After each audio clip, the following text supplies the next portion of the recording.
Welcome, my fellow Questers, to Metaverse Adventures. My name's Immersive Matthew. Today is August 27th, and this is your Oculus Quest Week in Review. And this week, we have got a really large news lineup. It's now grown to over 50 different news stories.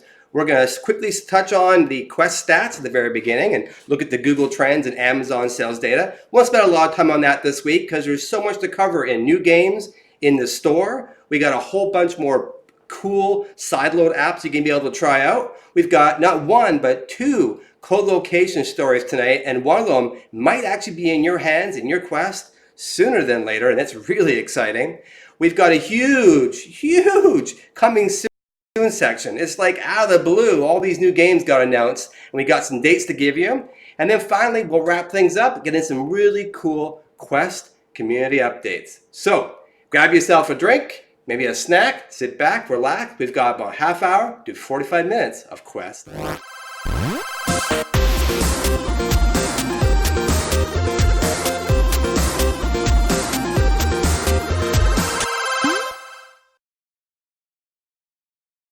I am just reading here in chat about delays. So before I move forward, let's just do a quick check. Is it coming through normally? Did you hear the audio of the intro? Did you hear me talking at the beginning? Just quickly let me know if that's okay and I'll continue. We're good now. Last episode of flashbacks. Yeah, I still have that video. I put it into private mode, but one day I'll release it as a funny outtake. All right, we're good to go. Let's get into it. So let's get into the Quest hype cycle.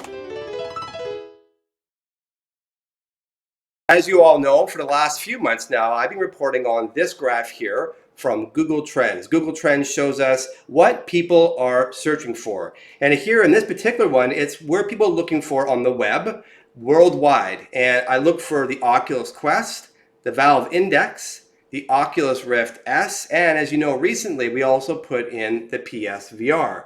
And this week's data, as you can see there down the tail end on the right, it's about the same as it has been for the last couple months. So it seems like interest has sort of remained the same. It hasn't gone down really, and it hasn't gone up. I mean, it's been zigzagging. But what I will point out though is that the Oculus Quest still is the #1 search for head-mounted display in the market. The second place here is actually the PSVR, and all the rest of the devices are pretty much like what you see with the red and the yellow line, the Oculus Rift S and the Valve Index. Just not a lot going on. And of course, I've said this before, interest here on Google search doesn't necessarily mean sales, but it is a strong indicator of interest.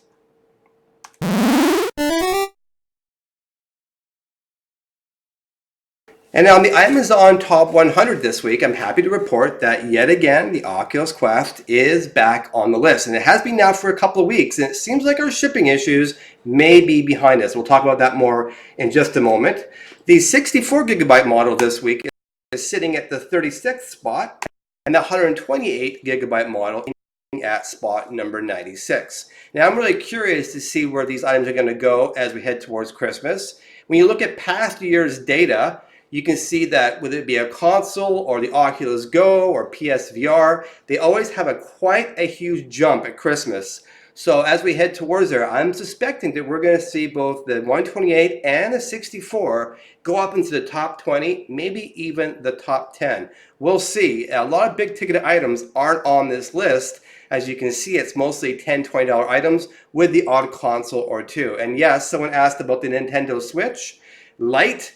It still is lower this week than the Quest in terms of interest. The Switch itself is very high, much higher, but the Switch Lite, it just went up really high and then dropped and it just has not recovered. So I don't know what that means for the Switch Lite. Maybe it's not going to have a fantastic Christmas. We'll see. As we head over to Amazon.com to look at their shipping, I'm happy to report that both the 64 gigabyte model and 128 are shipping around the 28th, so tomorrow, in some locations maybe by Thursday. But really you're looking at 1 or 2 days of shipping. And if you pay for a little extra, you can probably get it drop shipped the very next day. So stock is good. And same over on Oculus.com. If you buy it today, they're shipping it today. So you'll get that depending on where you are, a matter of a couple of days, or if you're here like me in Canada, it took about a week to get here. So I also checked Walmart, I checked Best Buy, Newegg, and some other online retailers, and they're all reporting the same sort of thing. And you know, it's like all of a sudden, all the stock is flowing, everyone's got inventory, and this is the first time this has really happened in a solid manner since launch. And so I'm pretty sure that we're going to hear one day, maybe in a book or in some email that's being revealed from internal Facebook, but I think we're going to find out that it was a part issue or a quality issue, something that prevented Oculus from pumping out the Quests. And but it seems like that's behind them now, and they seem to be flowing. And we'll keep our eye on this, but I think we're not going to have a lot more shipping issues going forward. And let's hope they got all straightened out before we hit the very important Christmas season.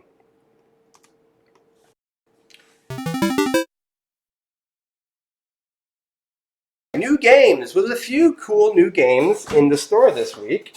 The first one is one called Endgame. And Endgame is sort of our very first sort of dogfighting game on the Quest. And it's getting some pretty decent reviews. If you go over to the video here, this is Wagner's Tech Talks. He's got a cool video on it. He goes through all the options and kind of gives you a really good overview of the game.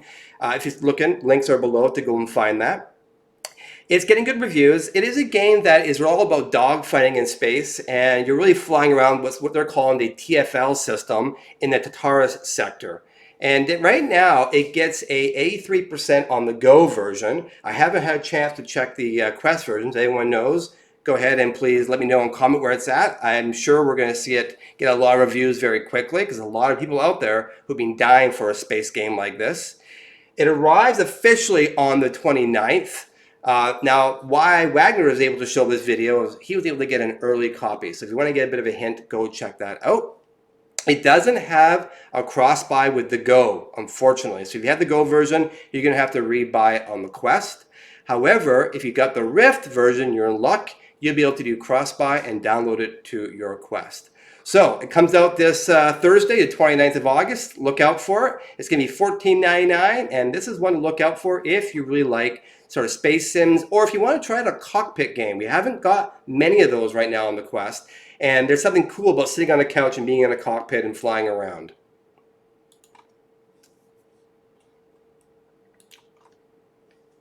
All right, let's get quickly check in with my audience. Are we good so far? Awesome. Thank you for saying that, Klestra. All right, the next game I want to talk about is one called Akron, Attack of the Squirrels. It's by Resolution Games. That's the same studio who brought you Angry Birds VR, which if you haven't tried, is actually really cool. It's from a first-person perspective and a well-made game. So I'm happy to see that this development studio is putting out more content. This one is a multiplayer game, and it's got a bit of an interesting twist. The VR players play as the tree who are protecting their acorns on this tree from all these squirrels who are trying to steal them from you. And what's interesting here is that the squirrels are actually inside of, they're on their phones. They're browsing on their smartphones playing the game. So we haven't seen this combination of, VR user and a mobile user all in the same game. So I'm really curious about this one. It also launches on Thursday, the 29th of August, and it's going to be $19.99. And this is one that I don't know what to think, but I'm definitely intrigued, and I'm going to be looking out for the reviews. And this could be one I might be interested in. I like these kind of multiplayer games like that. And if you're a owner of Gun Club or would like to be, well, I got some good news for you. They've got a big update. Actually, quite a huge update is what the developer said this week. The developer, of course, is Binary Mills. And right now, that game is getting a 4.6 out of 5 on the Oculus Store. And the last I checked a day or two ago, it was already over 80 reviews. I don't know where it's at today. So people are really digging it. They're adding 5 new weapons, plus the ability to dual wield. And that's something that I think is going to be really cool. I like dual wielding in other games. So that's a smooth move. If you haven't seen this game yet, it's a bit of an interesting one. It's got all these like targets that are moving around. And there's like zombie targets that move. There's shooting galleries to go and shoot different people. It's a neat experience. It's all about guns, all about shooting. And people who like this game have a lot of good things to say about it. And by the way, the guns they added, they actually had had a big poll on their Discord server, and people actually voted for him. So that's your kind of thing, and you want to get involved, go check out the Discord. Also, link below.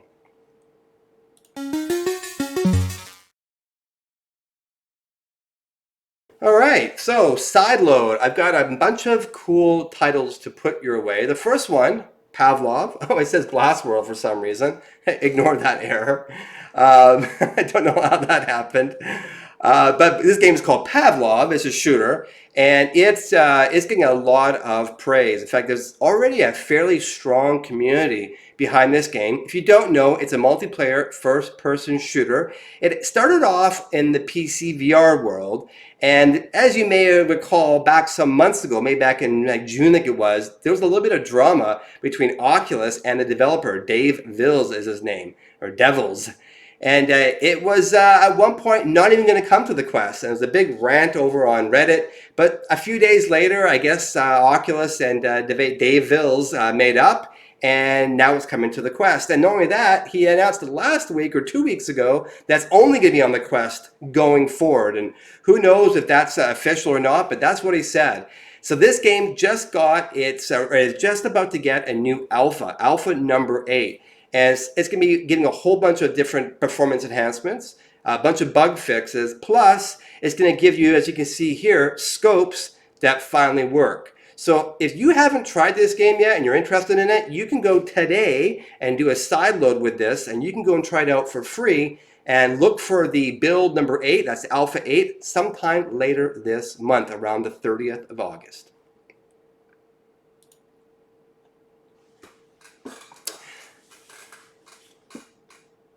All right, the next one I want to talk about is Space Pilot Alliance. Look, the title's right now. This game here is another sort of dog fighter. This one isn't in space. It's around a city, as you can see in different scenes here. Oh, actually, and some space.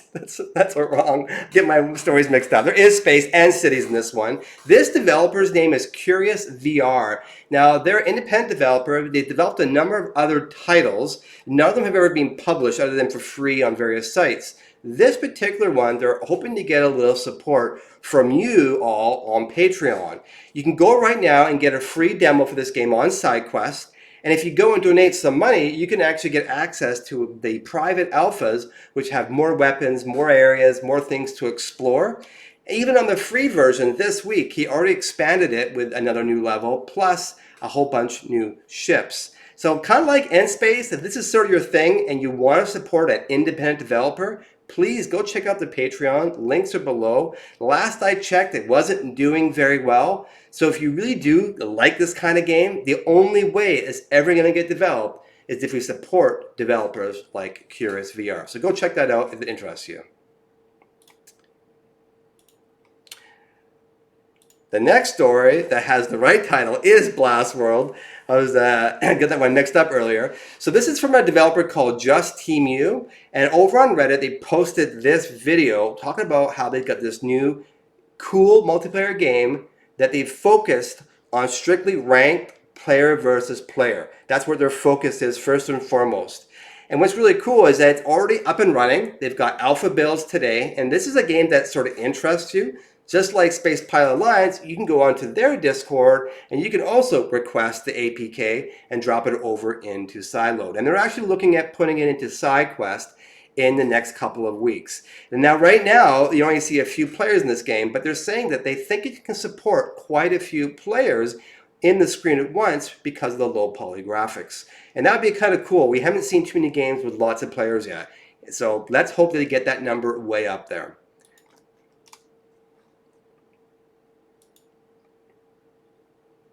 I'm just going to check chat for a quick sec, make sure we're all good.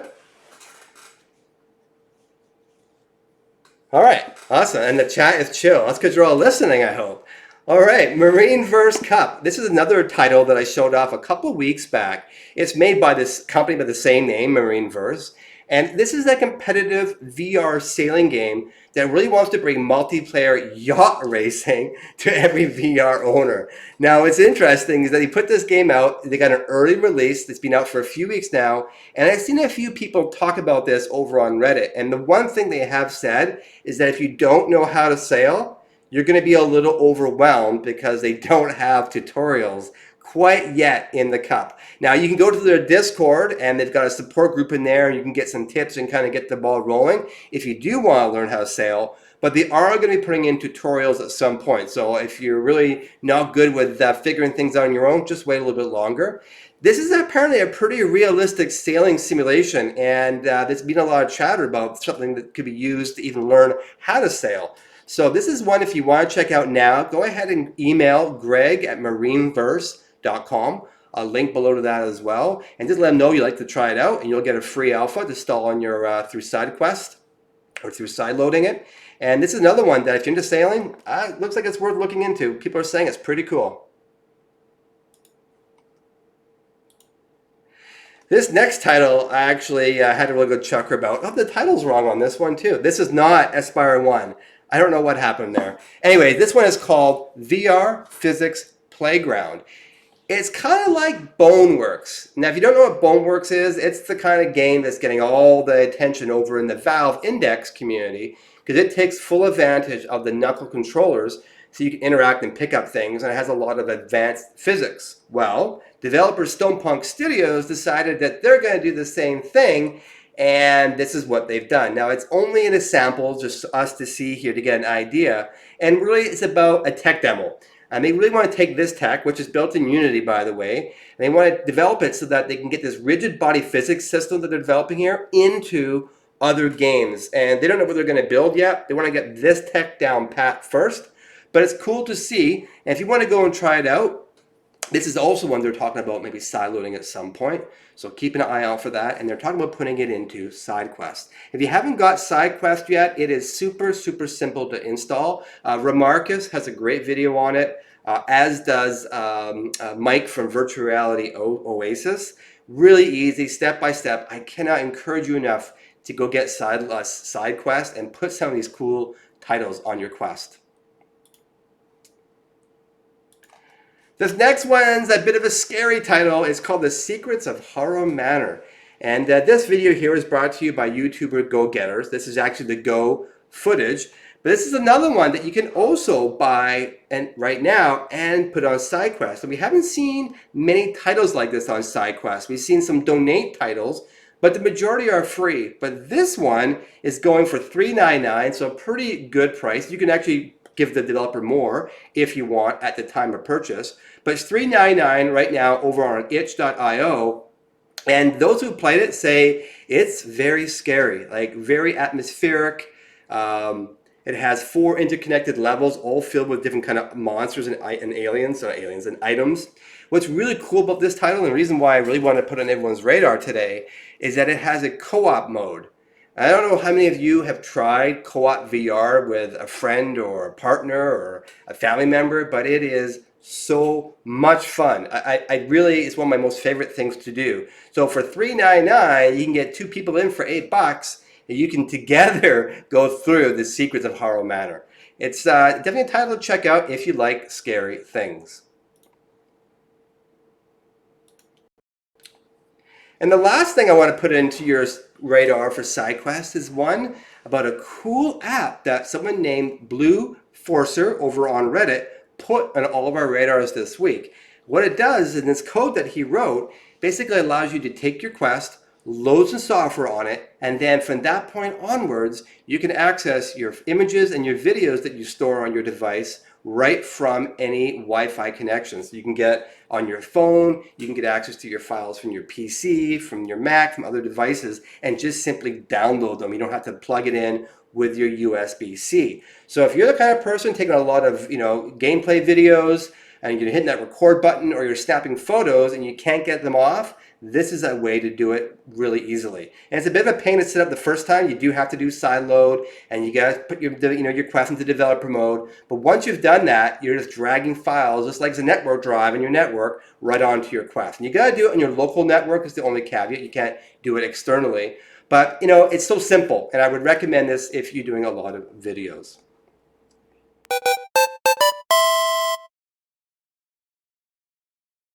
The biggest section of the news today is the coming soon section, and oh boy, do we got a lot of titles to cover here. I want to say it's at least 10 or more. And the first one we're going to talk about is real VR fishing. Now, I talked about this game a few weeks back. In fact, the video that we have up here right now is from OpenPC Reviews. And it's so cute with his son doing the fishing. They get really into it if you watch the video. Link below to that as well. You know, it's interesting because this one is similar to Bait. If you've tried Bait on the Quest, it's free. It's a great title, by the way. So I recommend if you don't even like fishing, I would recommend it because I don't like fishing and I love Bait. This one's a little different though than Bait in that it's more photorealistic. You're going to see very, very real graphics, and so much so that the developer took a camera and did what's called photo telemetry of real lakes and real rivers, 15 in total, and all locations are from South Korea, by the way, but they are planning to expand that. And photo telemetry, you take a whole bunch of pictures of an area, you feed them all into a computer, and they'll figure out that environment and that geometry, and it recreates it in 3D. And it's very realistic. And so if you want to fish in a more realistic environment that's less cartoony than Bait, you got to check out VR Real Fishing. And they don't have a date on exactly when it's coming out, but we already know it works on the go. And as you can see here, you can even buy the Go version and sideload it onto the Quest if you really want to get it now. But I think we're going to see this one hit the store sometime between here and Christmas.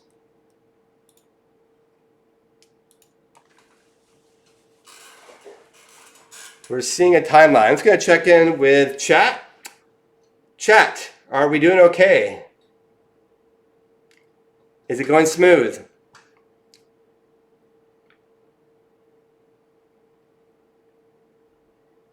Thumbs up. Love your videos, man. All good. Thank you very much, everybody. All right, let's continue on. Next game, Groundhog Day by developer Tequila Works. Now, they've made a bunch of other games, one in particular called The Sexy Brutal. It's over on Steam, and it gets very positive reviews, so they seem like they know what they're doing. This game is all about the original movie and now the sequel that you may have heard is coming out, and it takes place in a town, and forgive me if I pronounced this wrong, Puxantani, I think is the name of the town. I have not seen this movie, I will admit, but I know it's a Bill Murray fan favorite. But they're going back to that story, and what they're doing is they're creating a sort of a cartoony 3D art style, as you can see here, story. And you're going to be in a game that's mostly there to solve puzzles and explore this really cool world and try to break out of the time loop that you get stuck in, just like your father did in the movie. This one comes out on September 17th. Those who've previewed it have said that if you love the movies and you love that kind of town and that story, then this is definitely one to check out because it really does put you into that world.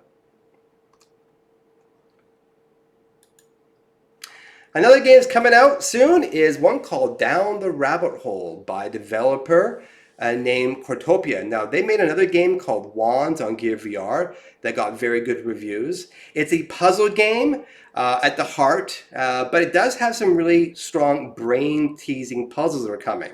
It's all about jumping into the game, and it allows you to, it's a third-person view looking down. You're like sort of a god-like creature here, but you're able to go into first-person mode. You can zip into it when you want to interact with the different townspeople.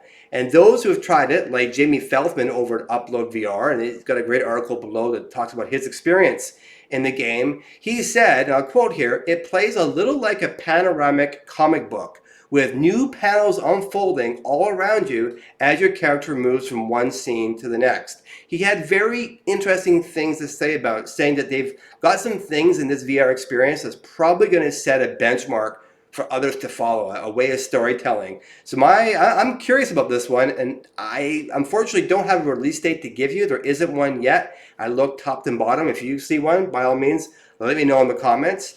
But I suspect we'll see this one before Christmas, because just judging by the videos, it's looking like it's definitely more substantially along in development. And the next game, finally, Aspire 1. We saw that title earlier, but it was for this story. Aspire 1 has got a lot of noise about it this past week, especially around the day when it was coming out. I was about to report to you yesterday that it was rumored to still be late August, maybe August 30th. But just today, VR website VR Focus came out and said that they had an interview with the developer, Aspire VR Party Limited, and they company said, nope, Deploy it's not this going to be this month, cutting-edge unfortunately, but espionage it will be unit here on assignments September around the 24th. globe. So we're a little bit of a How month you away from this approach game. each If you mission don't know, is up this to is a you. single-player game Just be based sure around to stealth and complete your espionage with a objectives healthy dose and of make the combat, as most you can see of here Aspire in the 1's video. abilities. It's got an interesting twist. Like, hear this out. From Players take up within the the role of a Aspire drone control operator, theater, not a you will flying precisely drone, but a control robotic drone. Aspire's In this every feature in action for Aspire the 1, first time in wherein you VR. remote Agent control experience that full drone, freedom of called the movement Aspire without 1, motion in the sickness. safety of what they call the control theaters. You're not actually going out to these places. Your robot is. And it's actually interesting. I'll mention this. Together, There's a cool company we will in Japan redefine called Robotics espionage. that is making this very product. And it's majorly backed by the Japanese government. And what they're trying to do is build robots that literally you can put on your VR device and rent a robot and walk around in other parts of the world. And certainly 5G technology and all that is coming down the wire, and low latency in the internet Welcome, is going to Agent. make that a real From possibility. this point on, Think about you that. are So this game gives you a hint of what it might be VR like in operative. VR, but one day, probably the next decade or so, you're probably going to be doing this with a real football. Crazy.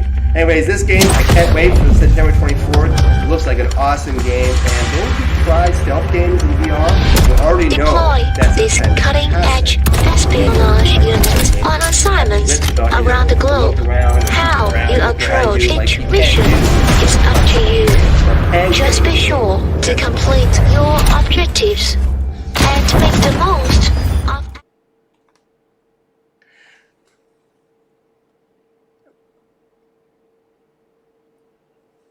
Rest in pay. Oh no, what's wrong? Is there audio on one of these clips that came up? Oh, there was. Darn. I'm sorry everybody about your ears. I apologize. I accidentally inserted that video at the last moment before I went live and did not turn the volume down. I'll definitely keep an eye out for that in the future. So anyways, I don't know what you heard, but the last thing I want to say, Aspire 1, September 24th. It's not coming out on the 30th of August anymore. And this game looks awesome. The next game I want to talk about is called Legendary Tales. It's by another South Korean developer by the name of Urban Wolf Games. And this is another physics-based game that's a kind of a Diablo dungeon crawler style. It looks kind of interesting. It's already early days for the game. They're really trying to create procedurally generated dungeons, so it won't be the same thing each time you go in. Yeah, it does have a League of Legends sort of vibe, I agree. What's cool about this one is that they're planning to support a haptic suit called B Haptics. Now, we'll talk about that more when we get down to the community section and hardware section, I should say. But this is going to allow you to feel the game. So when you get hit, you're physically going to feel getting hit. And this is the first game that I've seen that's announced support for that device. So that's interesting. It's a little bit different too, that the system for leveling up isn't like traditional. It's going to allow you to, basically when you fight and you're playing, that experience will directly feed into your individual attributes. So if you're doing a lot of sword swiping, then maybe your agility and strength in that arm, or in your upper arms, is going to build and you'll become more naturally a warrior. But if you do more magic, then those skills will build. And so you'll sort of gradually take your character the direction you want. You don't pick a class, you sort of kind of graduate to a class as you play. So that's pretty cool. No date on when this is coming out, but I do suspect we'll see this one for Christmas. Ready Player One is just around the corner, Anthony says. Yeah, I totally agree. It's maybe even be here, because I got a story coming up ahead that's going to blow your minds. Anyways, moving along to Skyworld. Now, Skyworld has two games on the Rift, so you don't get confused. One of them is the main Skyworld game, and that is a real-time strategy game, as this one here is a card game. And it's from the creators of Arizona Sunshine, Vertigo Games, so we got some serious development creds behind this. And it is based 100% on the Skyworld universe. And this one's really about taking real-time, action-packed multiplayer gameplay with these cards. You can play dozens of cards to deploy troops, you can cast spells, you can challenge friends worldwide in cross-platform, so you'll be able to play with others on PC VR. That's really cool. You get to choose from over 20 unique battle arenas. You can join a clan, battle for glory, and even claim some rewards if you win.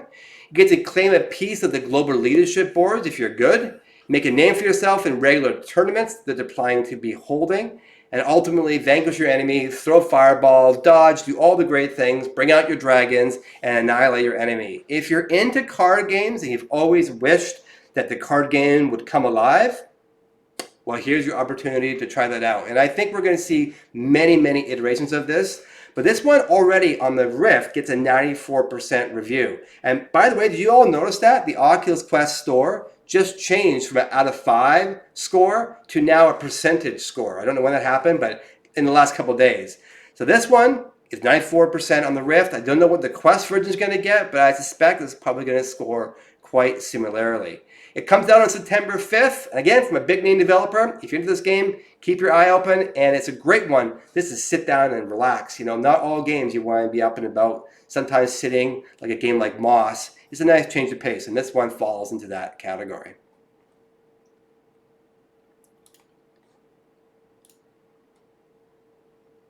All right, we're going to check in with chat, make sure we're okay. Clash of the Clans. More like Steam. All right, moving on. Next game is a game called Death Horizon by developer Dream Dev Studios VR.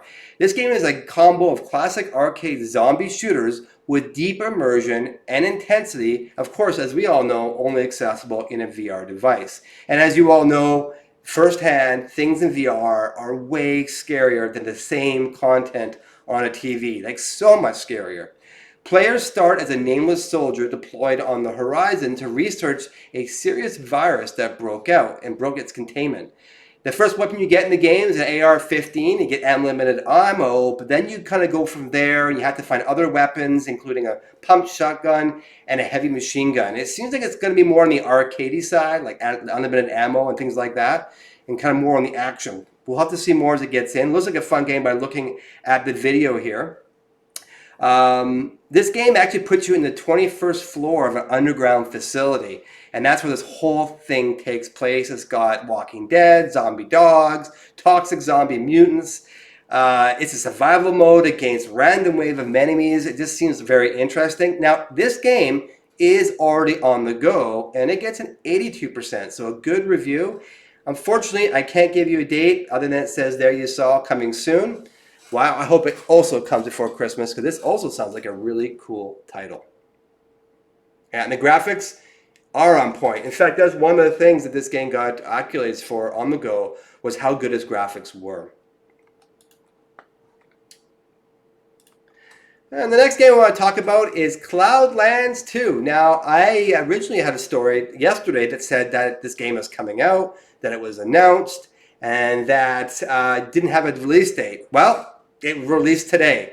And unfortunately, this video here, I haven't had a chance to update. This is actually the Cloudlands 1. There was no footage for 2, but there is now. So if you go ahead and look on YouTube, there's plenty of places where you can go see the latest footage, and it's getting good reviews. It's a solid title. I played this one on my Rift or my Vive, I don't remember, a couple of years back, and it's a hoot. You can do things in this mini golf game that you can't do in real mini golf. And because it's in VR and you feel like you're really there, it just feels so cool. It's so enjoyable. I would love to play this game in a really big boundary space so I can walk around more and doing less teleport.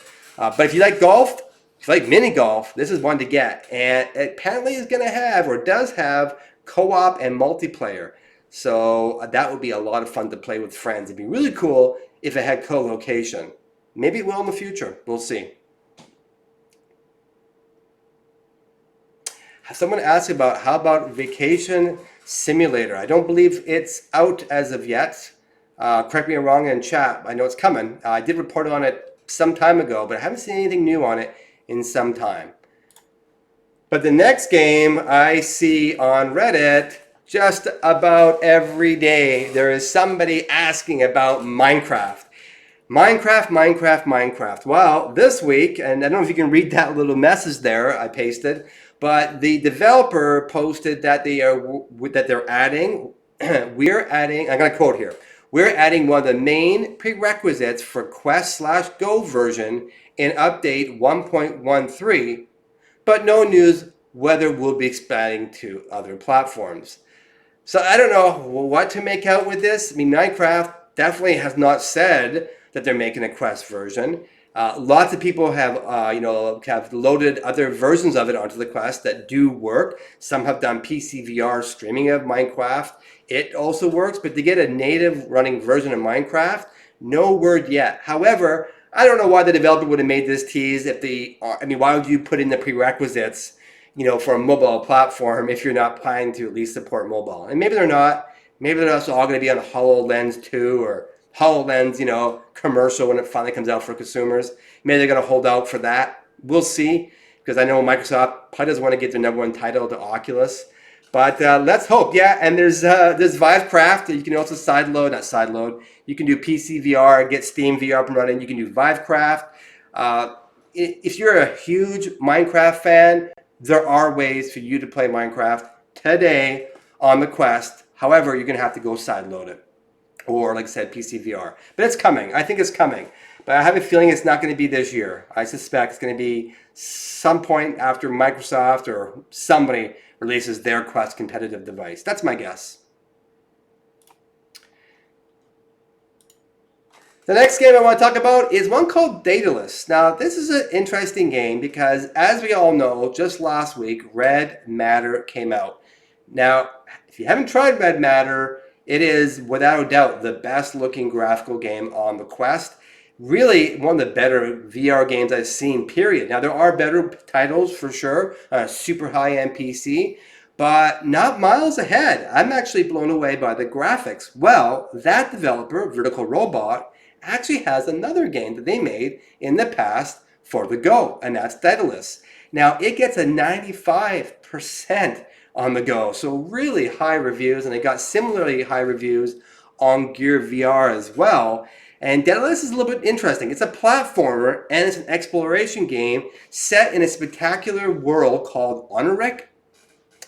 It is a place where you get to explore mysterious environments that derive from some sort of dream. And as the levels progress in this game, the levels get more difficult, and the architecture grows a little bit more wacky and perplexing. You get to boost yourself with a boost pack, glide, take advantage of wind columns to float up in the air. There's going to be trampolines in this game, and it has active mechanisms that pour new platforms right onto your feet. This is an interesting game. It has some interesting twists to it. I don't know what to expect, but it does get very high reviews. And apparently, this game also is heading to the Quest. And I mean, if these are the Go graphics, color me impressed. This Vertical Robot team, they know how to make mobile hardware sing. So let's hope that this developer puts out more than just puzzle games. I like to see them put out a first-person shooter or something more action-orientated. Let's check in with chat here. Saying it's kind of short. Yeah, it's a short game. Yeah, maybe the Quest version, they'll give an extra level or two or something a little bit more, the pluses. I like when they re-release a game, but then give extra content for that re-release versus a rehash of everything that was in the past. All right, moving on to the next story. Well, that's the wrong title. I don't know how that happened. I'm really confused. This one here is actually called Wizard's Dark Time video game, and the video you're seeing is another YouTuber called Gamertag VR. Great guy. He was actually just on VR 365 the other day in an interview. It was great listening to him talk. He was this over at the Game Developer Conference. Now, the Wizard, the original game, which came out just 2, 3, 4 weeks ago. I bought that. It's a lot of fun. It gets an 81% right now on the Quest, so a decent score. It's made by Carbon Studios, and this particular game is meant to be a standalone expansion. And it's not clear by reading it if you have to own the original game. It doesn't sound like it, which I don't know if I would call that an expansion, I guess. I guess it's the same engine. It was and is a good-looking game, the original. And this one here, the second one, the Dark Time video, looks even better. And if you look over to listen to Gamertag VR here, he says very positive things about it. I really like this game. I love being able to draw in the air with spells and boof, you get an ice arrow. It's a lot of fun. It could go a little deeper. It's definitely not going to give you the Skyrim experience. It's a little bit more linear, going through levels than that, and a little more basic. But it is a fun game, and if you're dying for spells and casting and sort of medieval world, this is a good one to pick, and it looks, like I said, quite beautiful.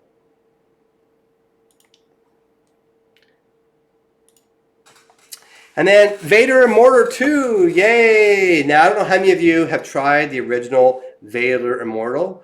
I personally loved it. I had actually low expectations because it wasn't a game and it was a story, but wow. I mean, when Darth Vader, I won't say, because maybe you all haven't seen it, but there's a couple of scenes in there where I was like, wow, is that how big that is? Is that what that's like? Really cool. I loved it. I loved it. I loved everything about it. The next one, episode 2, can be the same price. It's going to be $9.99, which is a pretty good price for an hour and a half, 2 hours of playtime. It's like the price of a movie. You can stretch it out. Spoiler alert, no, I'm not going to spoil. But the next one, I will say, so if you don't want to hear the new abilities, cover your ears. You're going to be able to play with forces, the forces of the universe. And Vader is going to be teaching this, apparently. You're going to be his student. You're going to be his little Padawan. And you're going to learn how to do force grab, force lightsaber throw, and my favorite, force choke. And I don't know why. Maybe I got a creepy side, but there's just something about that in the movies that I'm like, I've always wanted to do that. You know, you're just really angry at something in a meeting. It's going to be like... Now you can. So that's going to be a pretty cool feature. There's no date on exactly when this is going to land, but originally I read back maybe like 6 months ago that they were planning to release all 3 episodes this year. So I'm hoping we see this one in the next couple of weeks or months. And if anyone knows in chat anything newer, what's coming out, go ahead and let me know. It looks like Munchmello feels that they'd be the deadliest Sith ever. Is that where you're going to become a Sith? I tell you, Industrial Light and Magic makes some cool stuff. I really did enjoy the first one.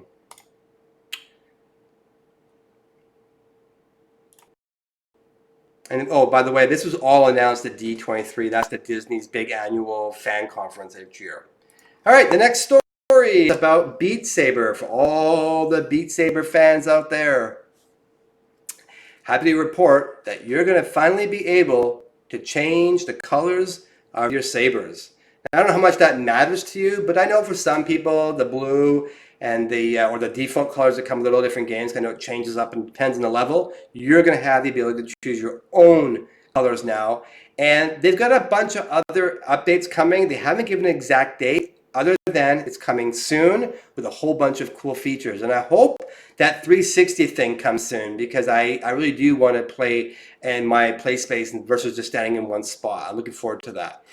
I'm a Moonrider, Victor says. Yeah, Moonrider is really cool. And actually, right now, of course, Moonrider is a web VR site that you can play for free. But apparently, it's coming to the Quest, actually, as a title at some point, is what I read the other day.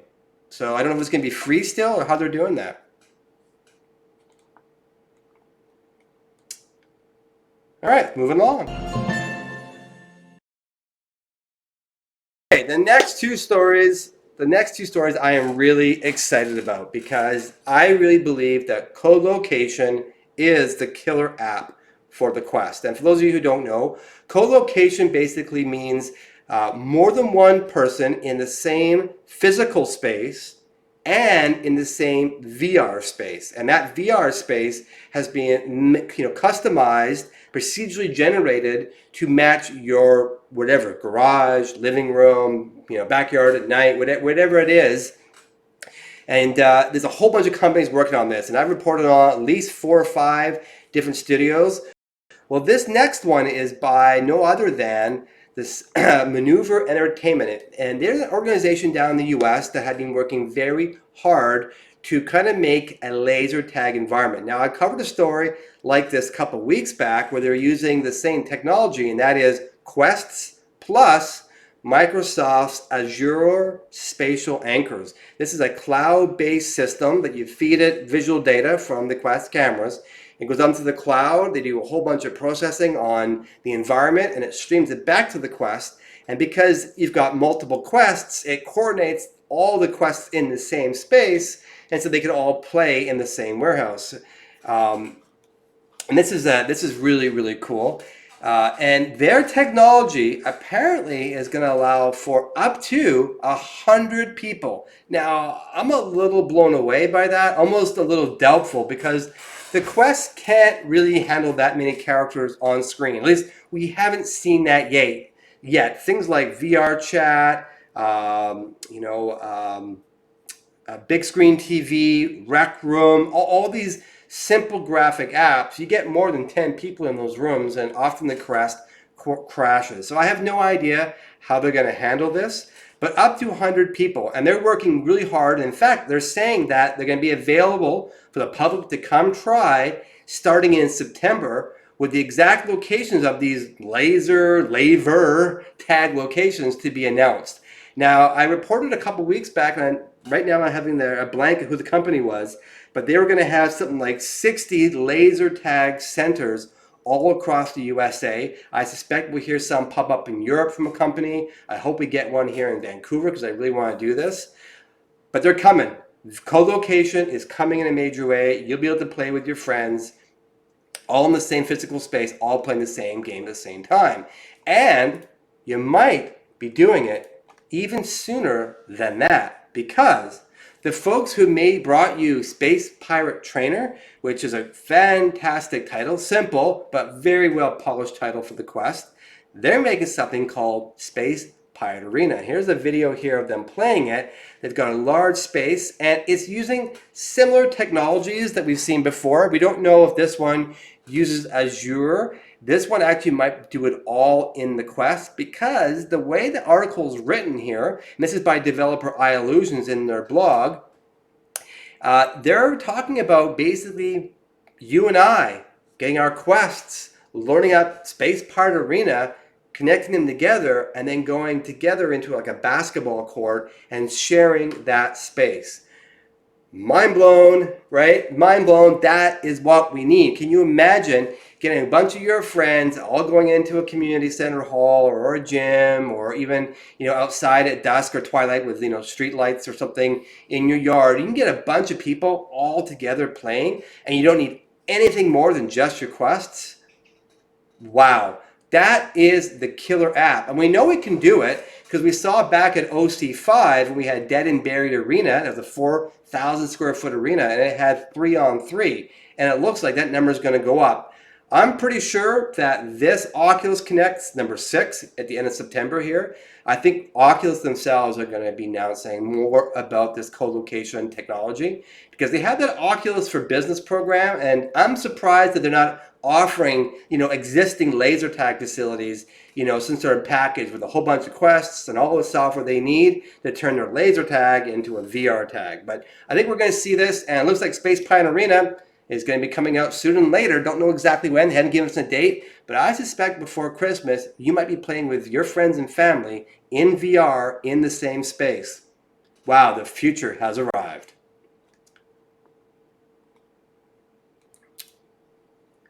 All right, on to the next section. All right, so apps and experiences this week. I've got, looks like 4 or 5 stories to share with you. The first one here is an app that hit the Oculus Quest store just this past week called Melody VR.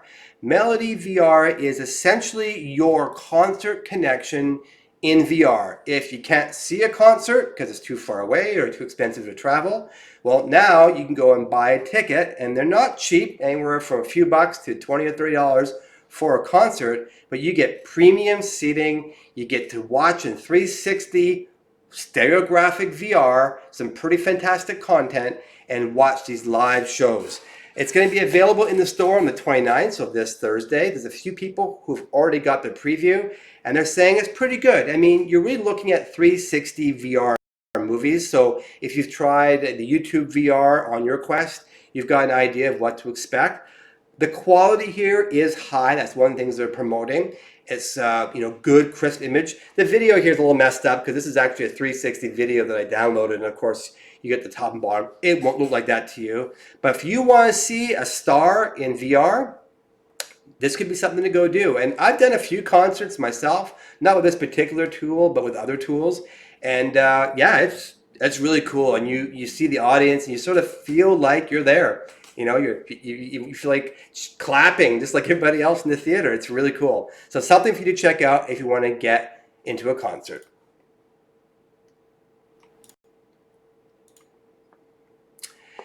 Tilt Brush has update number 21 is hitting. It's going to be automatic. You should start seeing it here this week.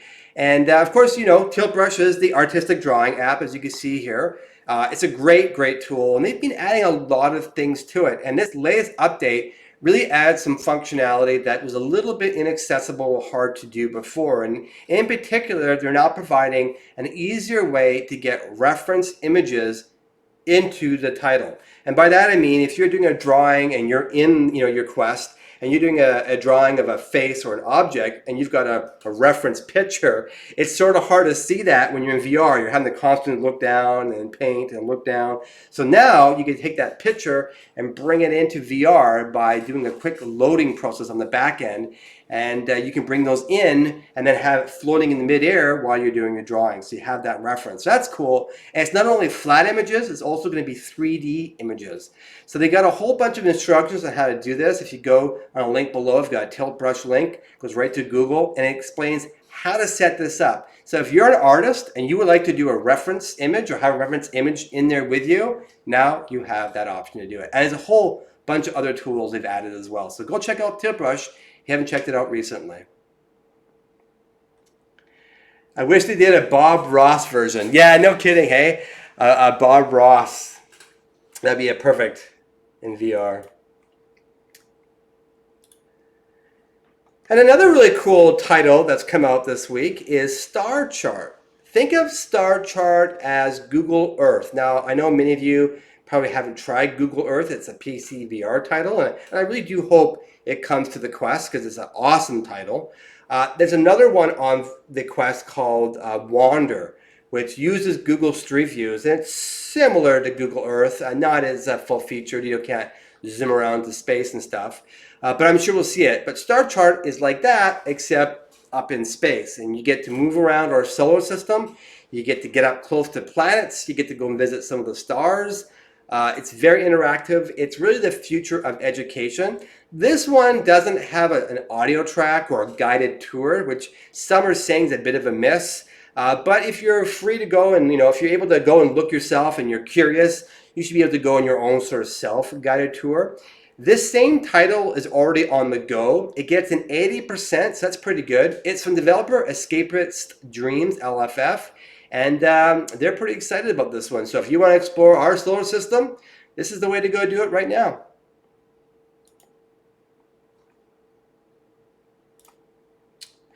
And the last title that hit the store this week is one called Sculptor VR. And this is another one that's sort of like your Tilt Brushes of the world.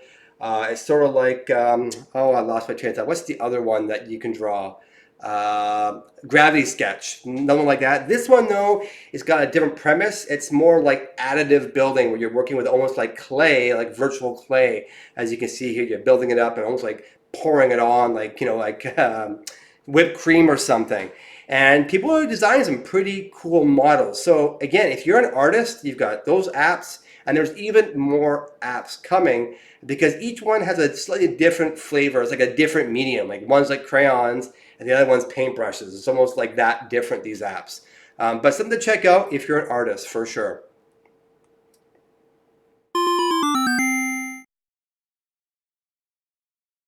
And software this week. We're going to start off our hardware section by talking about a cool new add-on to give you some counterweights. It's called the Question. The Question is from a fellow by the name of Sean Chu. You may have seen Sean Chu over on Reddit. He's been posting over there, talking all about his new device. He's just an individual trying to start up a small business. He's based out of Singapore, And he's put together a high quality stainless steel for corrosion resistance weight. It has a rounded design. It goes across the back of your head, as you can see here in the picture, and it's designed to be soft and cushioning and just enough weight. And in his video, that's got a link below if you want to go watch him, he goes through all the details of this strap.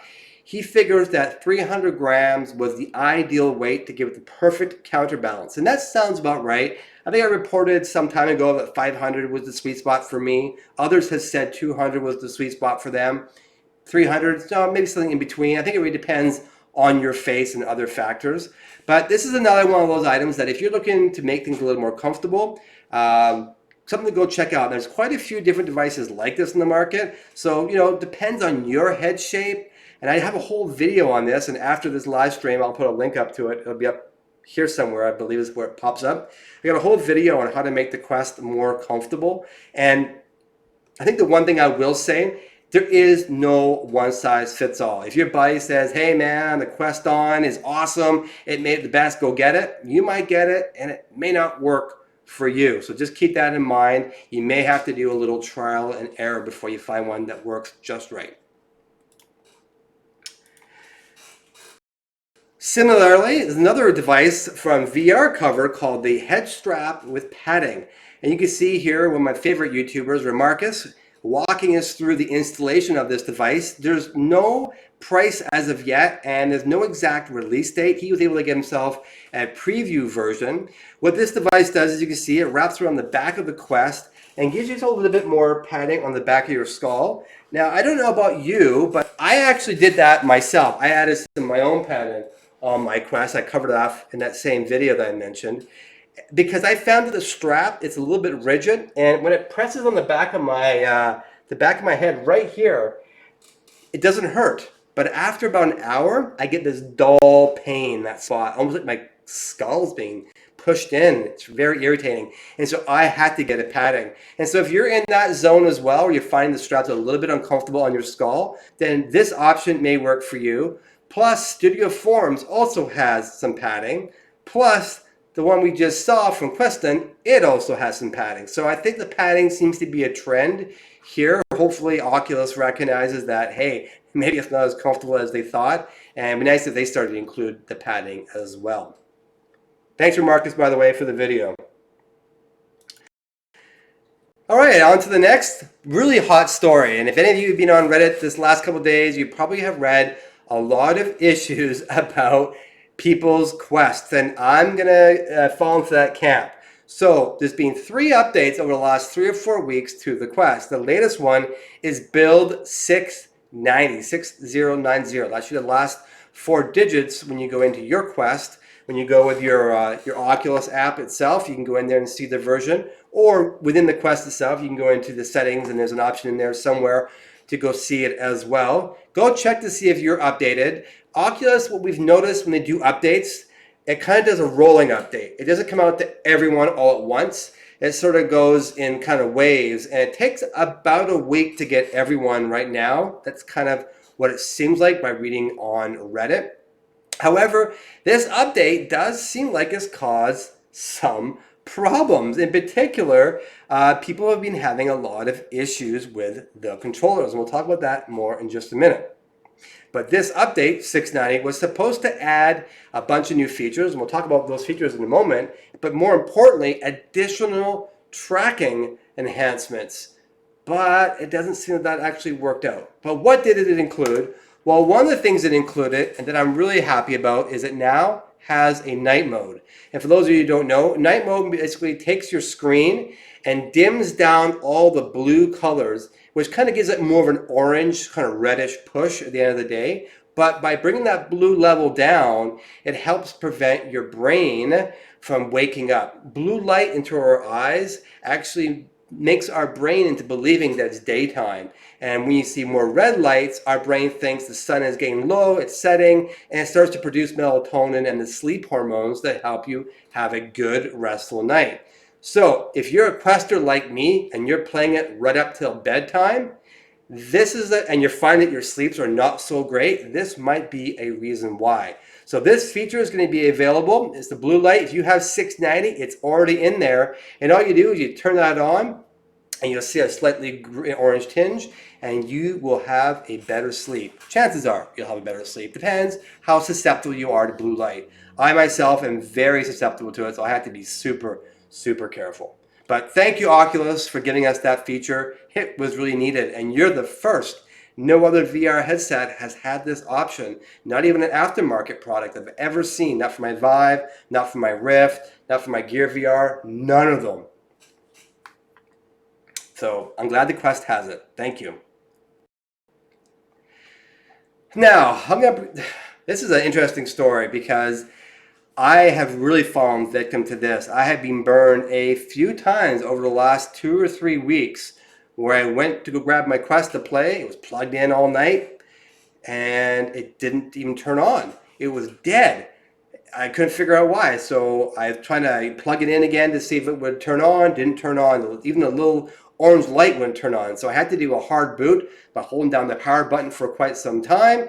And then it finally rebooted and I could charge it. And the orange light came on to indicate it was charging. And it took like 10 or 15 minutes of rebooting and just trying to get to work. I thought I was actually dead. I thought the upgrade maybe killed it. And when it did finally power up, when it got charged, it couldn't find my controllers. And it seems like this is a problem that a lot of people are having with charging. Love to know in the comments, are you all having this problem too with charging? Because it's been horrendous for me. And both my Quests had very different problems. Some are only charging up to like 67% and won't go higher. But then I rebooted it and then it went up to 100 again. It's just been all over the place.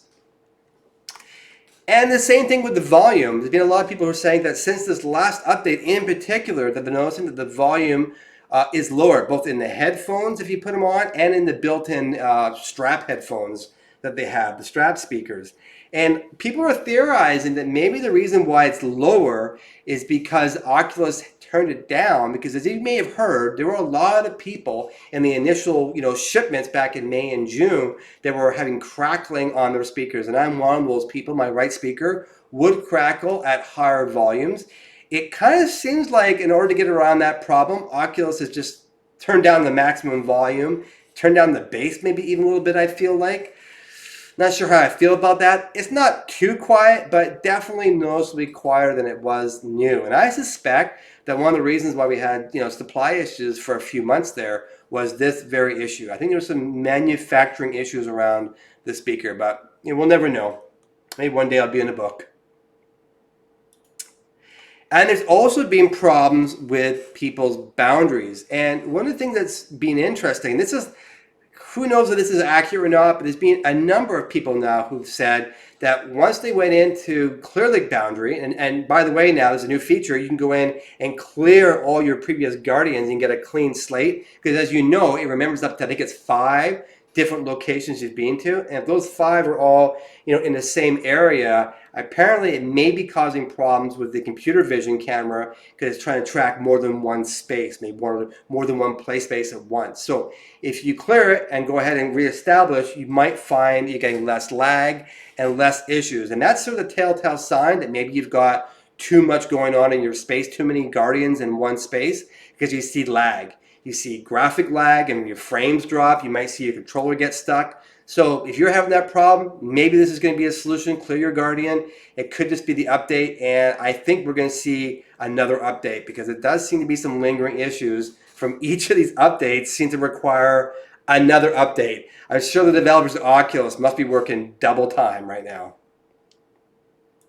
And the last update also broke Wi-Fi for a lot of people, and I actually also have fallen victim to this one. It just disconnects just out of the blue. I'll be playing the game and up will come a little thing in my face saying I've lost Wi-Fi connection, and then like 10 seconds later it pops up saying it's connected again.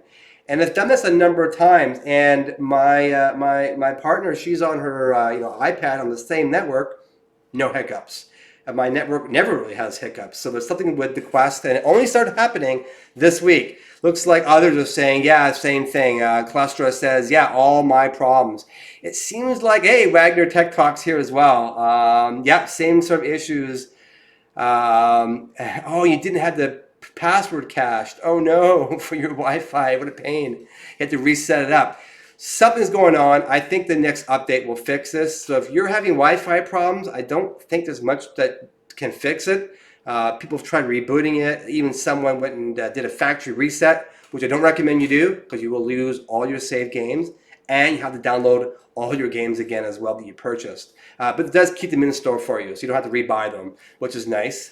But I would wait. Let these issues work themselves out. I think by next week, can't say I don't work at Oculus, but I suspect by next week, or worse, maybe 2 weeks, we'll have a patch to solve these problems. Oh yeah, and game crashes. I didn't get that one in here, but there are game crashes as well. I did have that in one game. I was playing Moss.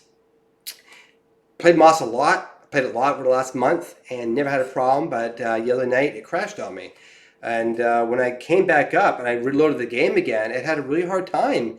It kind of hung, and I had to close it again, reboot my quest, and it was like the third attempt that the game continued, and that's never happened. So yeah, charging problems here, people are confirming as well.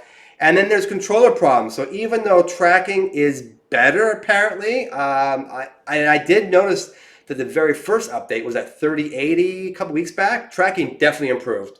And I have a follow-up video that I've made. I just got to produce it, where I do that swinging test again. And it seems like they've done some clever things to really enhance it. It's not perfect, but it is really, really close to getting to Vive level of tracking, in my opinion. It's not quite Vive, the lighthouse tracking. It's really good. That laser tracking is really on point. But I gotta say, the Quest is one step closer, but some of the controllers aren't working now. And I also have this problem when I turn on my Quest, and it seems like every third or fourth time I turn it on, it can't find my controllers. And I gotta take my tape off my battery door and take the battery out and put it all back together again. Not the end of the world. It just kind of sucks when you go to play something. So I hope that gets solved as well.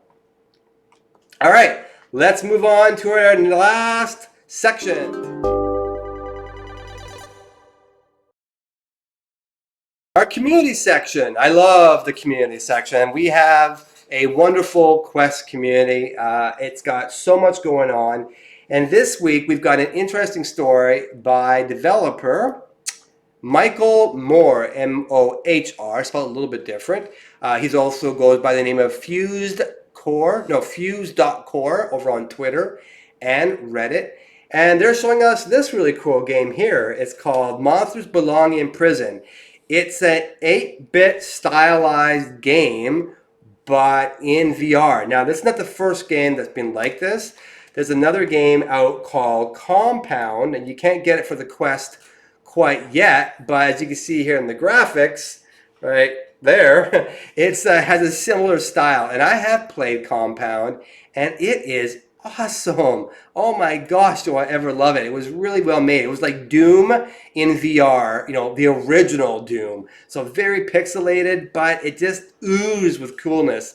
And you didn't go into that environment and feel like it was low quality. It just looked really uber cool and retro. This is a game that's kind of in its early stages, and by looking at the video here, I would say that it's actually already pretty in advanced stages.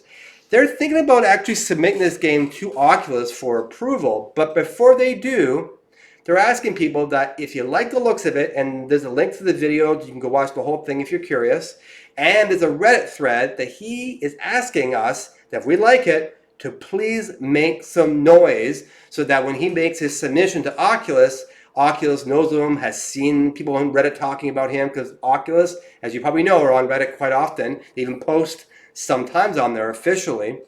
So I really like this game, and I really want to see it. So I encourage you to go, if you feel the same way, go on Reddit and make some noise. And the last couple of stories here, this one's from VR Chat. They are looking at putting in an economy into their game. So this is something new. We haven't really seen this in VR yet, where people who are making digital assets, assets like in Tilt Brush or Gravity Sketch or Sculptor like we saw earlier tonight, things like that. If you're making things like that in the tools that they're going to provide you in VR chat, they're going to have similar artistic creation, block building, creation tools. You're going to be able to sell that within VR chat. It's going to have its own sort of micro economy with the ability to trade it back to, you know, whatever dollar you use, you know, in your country. So this is a pretty cool thing. And I know we're going to see a lot more of this as we head into the metaverse. And I'm sure, you know, Facebook, when they bring out their metaverse, and that's what they're calling it apparently, that's going to be their massive online social platform. I'm sure it's going to have some sort of, you know, monetary system, probably Libra, which is a cryptocurrency that Facebook wants to bring out. Bitcoin. Stay with Bitcoin. But anyways, let Facebook have its fun with that one. Hey, if you want to support Facebook, Libra coming out next year.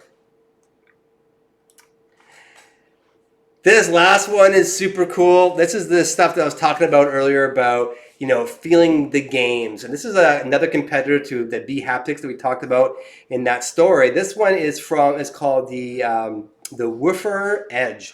Woofer Edge. I think that's how you pronounce it with that J. Woofer? I don't know. I'd love to hear what your thoughts are in the comments. But this is this device that you put on your body. It's wireless. It synchronizes to your Quest. Don't know how right now because it won't be through Bluetooth because we all know this is way too much delay here. But you wear it to your body. It's got a strong acoustical actuator, low rumble. And so when you get hit, you will feel that. There's a couple devices, like I said, there's this B-haptics coming out as well, and it has a lot more actuators on it. And I really think that this is going to be something that in the not too distant future will be probably a fairly common accessory. I think something you wear in your upper body and some sort of lock, you know, some sort of gun stock that you can put your controllers in. I think those two items are going to really make first-person games really incredible in VR, where you can feel it, you can hold it, just that immersion. So this one here looks pretty cool. No pricing as of yet, but it's coming out. And I think the date is a Kickstarter. So if you want to go ahead and support this, you like this, go to their Kickstarter. Link is below to that one.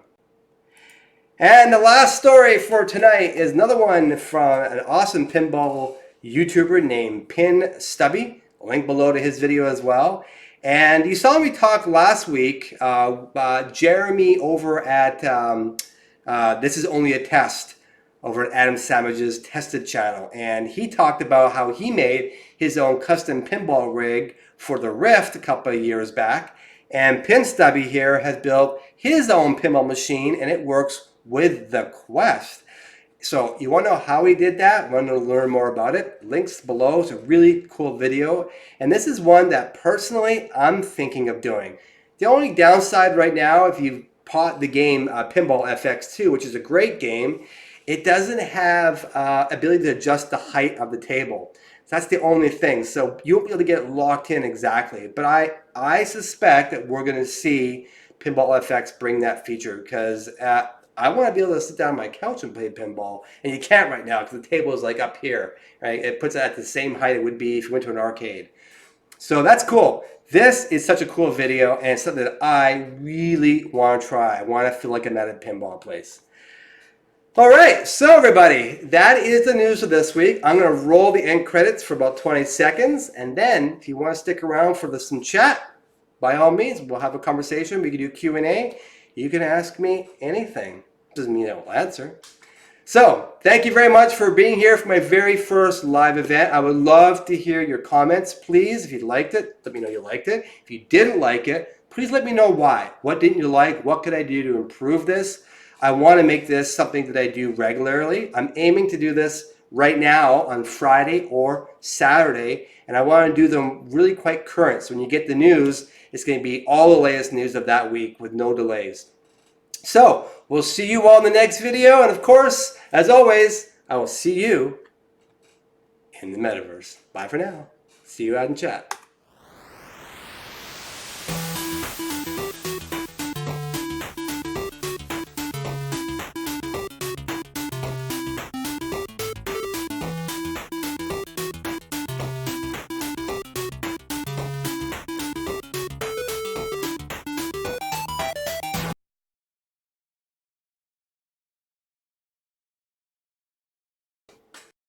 And welcome back, everyone, to chat. We still got 74 people in the house. At one point, I saw it go, I think it was just over 100 there at one point, or 99, 101, something like that. I'm pretty happy with that. It's a pretty big audience. All right, what are some of the things in chat? Congrats. Went fast. Yeah, how long did it take to get through that? The total time so far is... What's it now? Oh, wow. Was I really 1 hour and 14 minutes? Oh, my goodness. Okay, what kind of questions? For Pinball FX, I saw someone say they held their arms up high. And yeah, I tried to do that as well. I thought the same thing. I put my arms up high. I had my arms down low. I adjusted the floor. I'll try it again. I could not get to reset the table. It was always the height of the floor. No nightmarish flashbacks. Thanks for live streaming. You're welcome. Thank you. Honestly, I really like this. There was a little audio delay most of the time, but it didn't take from the experience for me. Okay, I'll go back and watch this stream. It's being recorded and see if I can address that, or maybe I can compensate it in other ways. Time flies by when you're having fun. Yes, indeed it does.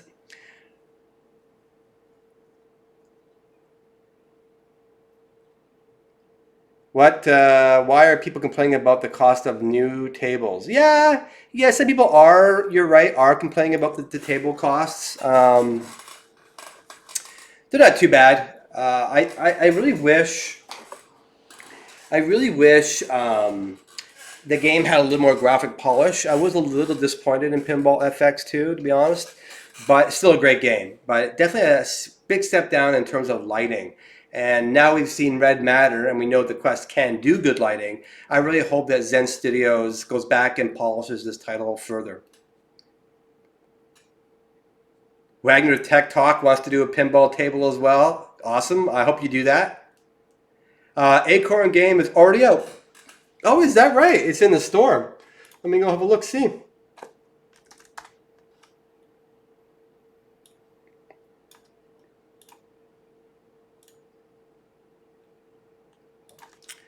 Akron. There it is.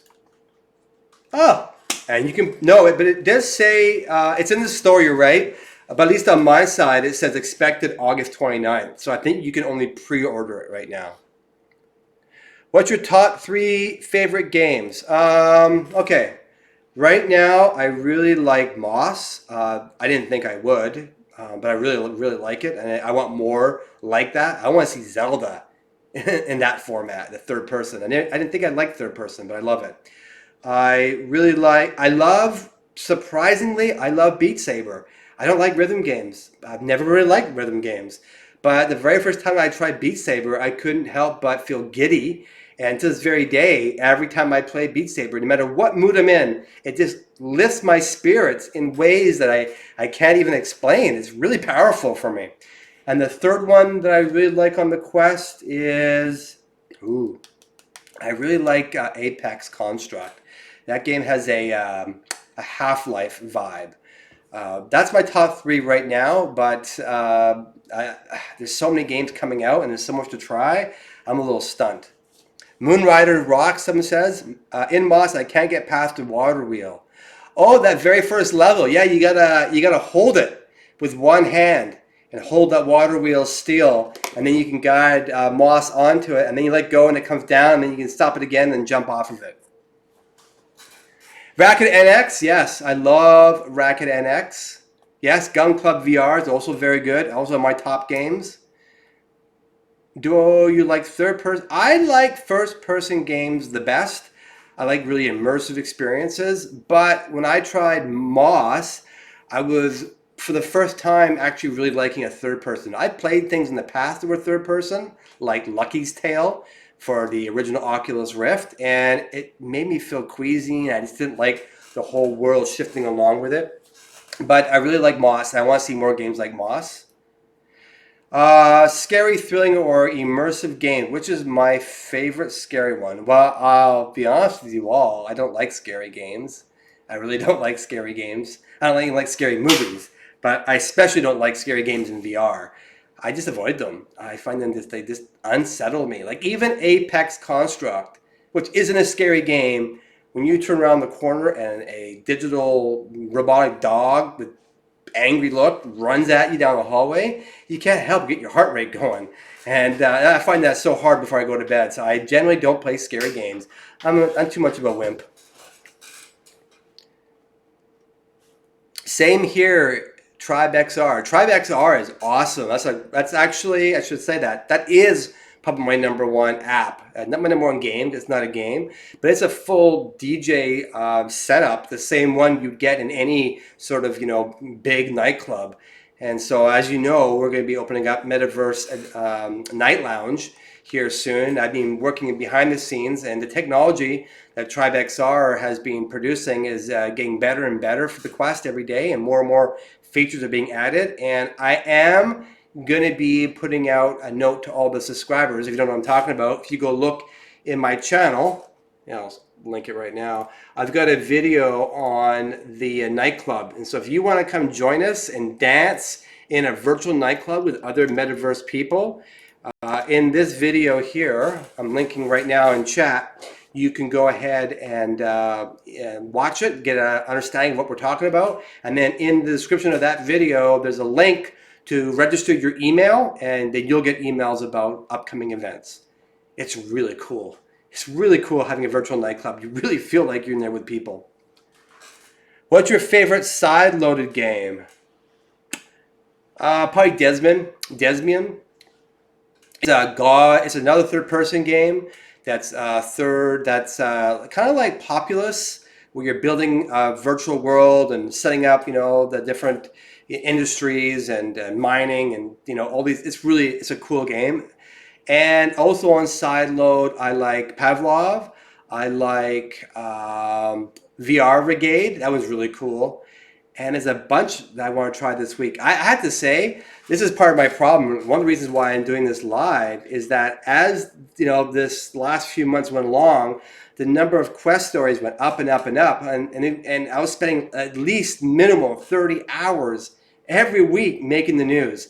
And that's why I had to change it. I couldn't keep up. I was getting more and more behind the news trying to do it that way. And I wasn't playing any Quest. I've hardly played my Quest. I've been so busy. So with this new live format, I'm hoping I can cut my hours down to about 10 hours a week, because I have a full-time career as well. I didn't think this channel was going to blow up quite the way that it did, but yeah, here it is. Would you rather stream videos on YouTube or make a normal video? I'm going to make normal videos still, but I think I'm going to continue to do the news live if people feel this was the right format. And I'll do, other videos. Like, I think I will start to do my stats and my sales in their own dedicated video, maybe once a month. So if you watched last week's, the August 24th video, I did like 20 minutes of stats in that video about industry stats. I think I'm not going to do that anymore in the news. I might do like what I did today. Just a short overview of where we're at in sales, any new tidbits for a few minutes, and then get into the rest of the news. And then maybe once a month, I'll do a more comprehensive, how many have sold, what's going on, the numbers sort of thing. And that video I will record and then not do live. Do gameplay walkthroughs? Yeah, I might. One of the reasons why I haven't done a lot of gaming yet is because I have spent so much time editing videos for my channel.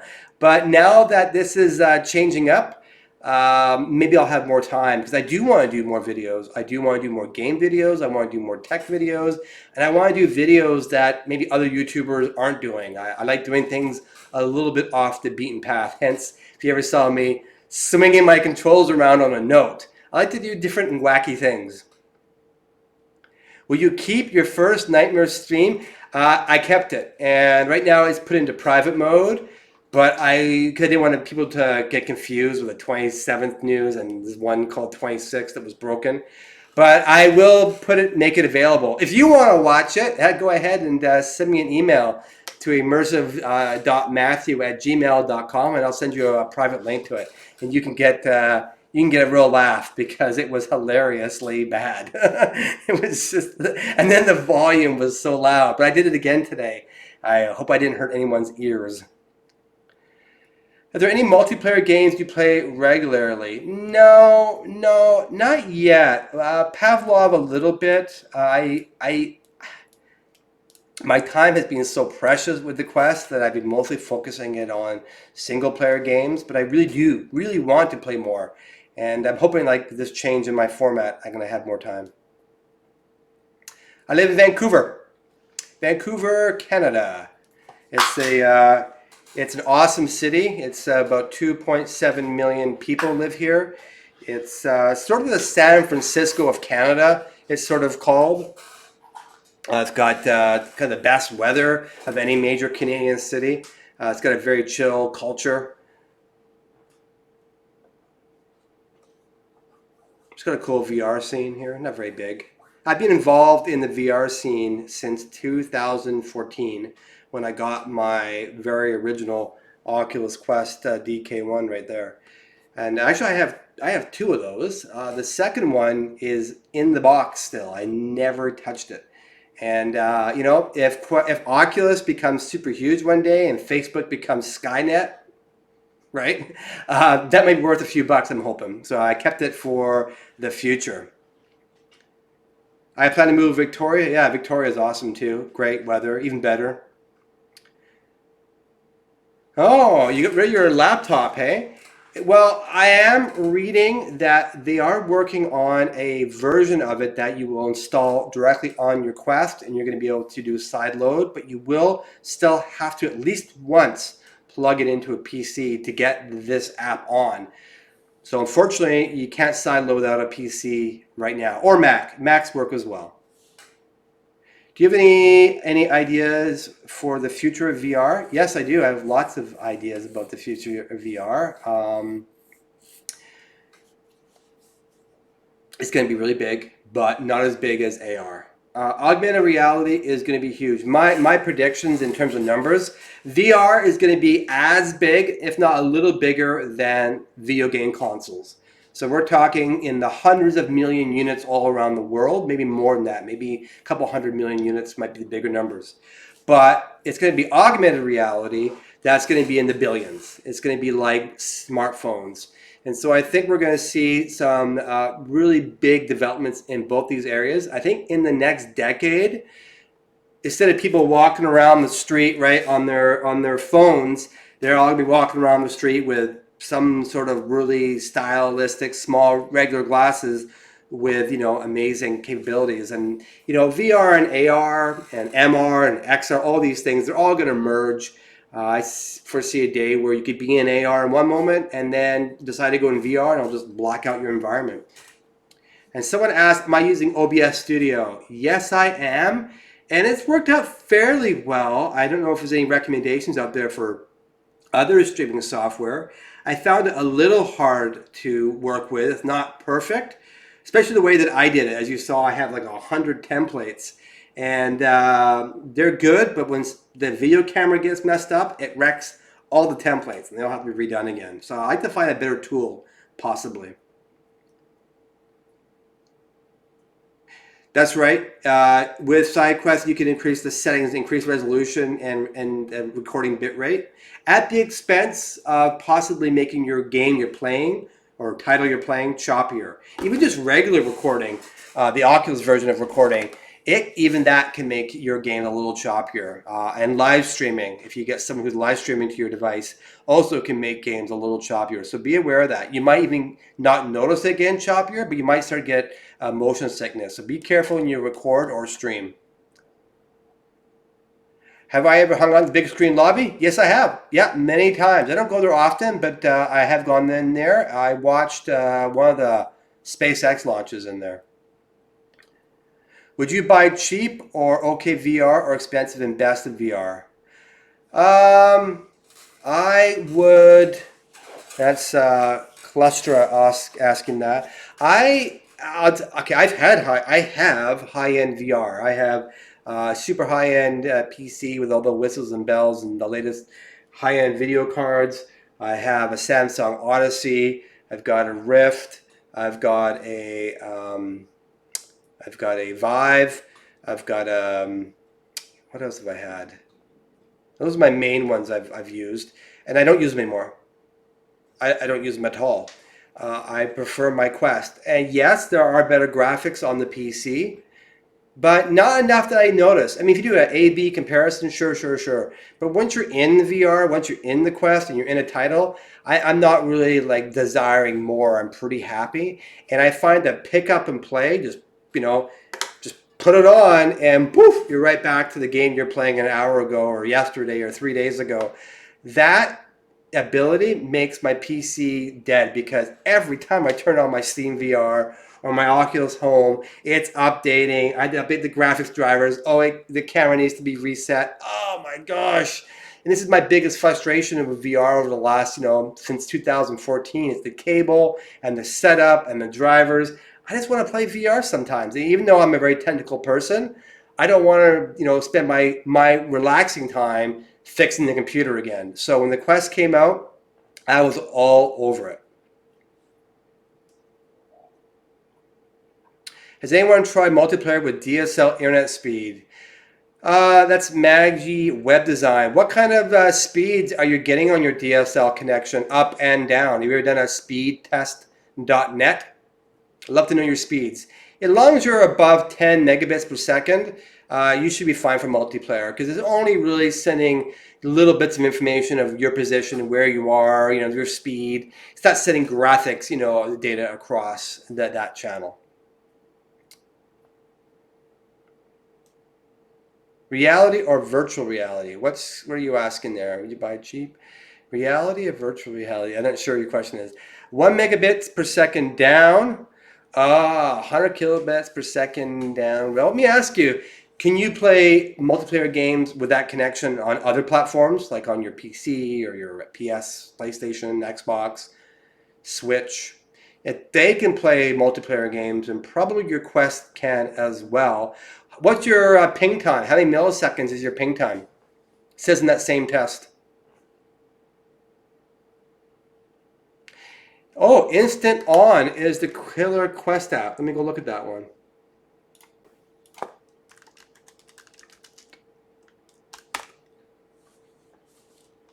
Instant On.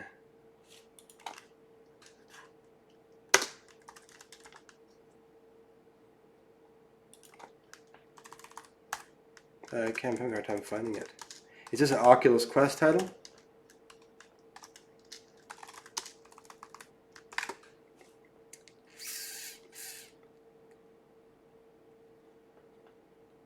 Who said that? It was Kevin McWither. Yeah, Instant On. Oh, I had a moment there. I thought you said Instant On was a name of a title. I'm trying to find it over here. Right, the Instant On of the Quest. Totally, yeah. It is the killer. It makes it so good.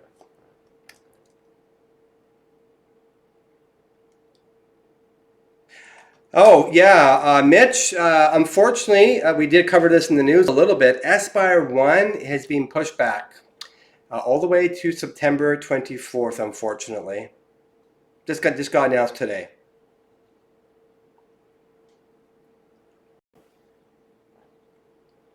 Can play Age of Vampires 2 in Voobly with one other player. Voobly, that is a name I have not heard before. What is that? Voobly. Here we go. Play games at Voobly. Oh, interesting. Is this like through a web browser in the Quest, I gather? Is that what we're looking at here?